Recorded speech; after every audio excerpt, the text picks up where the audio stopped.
The dreaded security light in your car. Your key has a plastic head on it, or a rubberized head. This happens to be a rubberized head. And this has some sort of transponder in it. And that transponder talks to the car and lets it know that it has the right key and the right transponder. Because if you don't have the right transponder, the engine will be immobilized. In this particular car, which happens to be a 2003 Toyota Camry, the engine will crank, but it will not start if you use a regular key. On this key ring, I have a regular metal key. Just your plain old car key like we used to have back in the day. And there's your security light flashing away. So now I'm going to stick the key with the transponder in to the ignition, and you'll see that under normal operation your security light will go out. Key is in, and the security light has gone out. And now, of course, if I go ahead and turn the key, I can start the engine up and everything's ready to roll, no problem, and you can drive. But if you have a metal key, we'll shut this off, and now I'll put in just the metal key right here. We'll turn that on. I'll wait for the dinger to stop. And before I do that, if you notice, the security light is still flashing. So although you have the right key to unlock the ignition and unlock the steering wheel and everything else, you can't start the car. If you try to, it just cranks and won't start.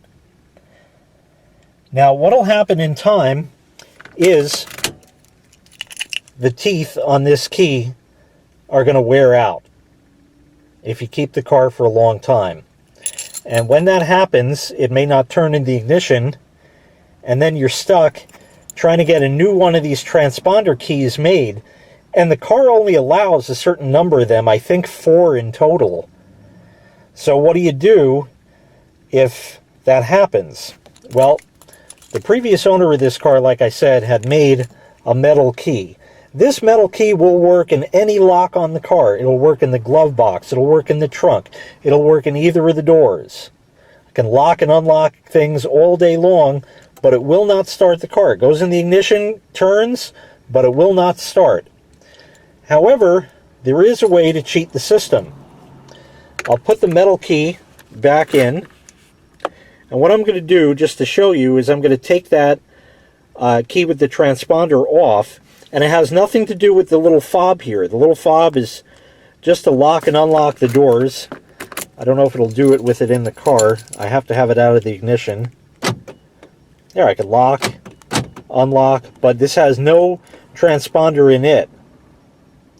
So now what I'm going to do is I'm going to take the black key off and show you what you can do to get out of a jam if your key over here goes bad. So what you're going to do is kind of make a sandwich out of the keys like that.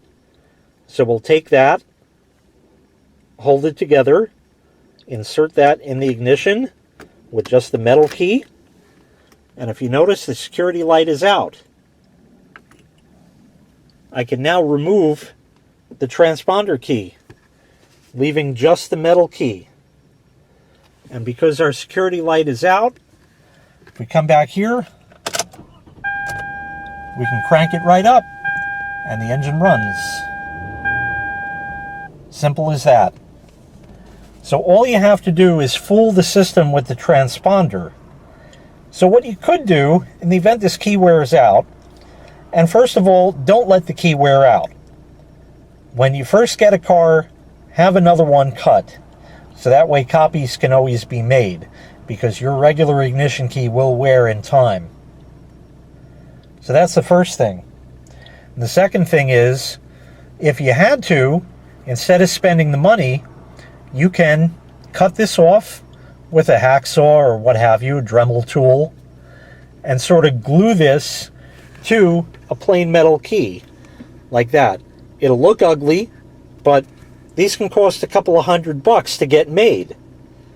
So you can do it yourself just by making a key sandwich. I'll show you once again.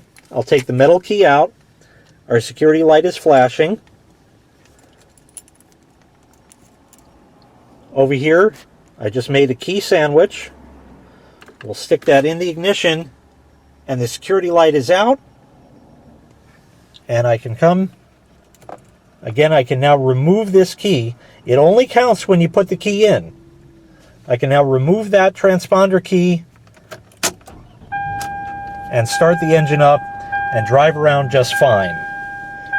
So really all the car needs to see is that transponder, and because the transponder does not have a battery, that usually never goes dead. It sends like an electrical signal to it, but it does not have to be part of the actual key. It can be separate, but they do need to be squeezed together in a sandwich like I showed you.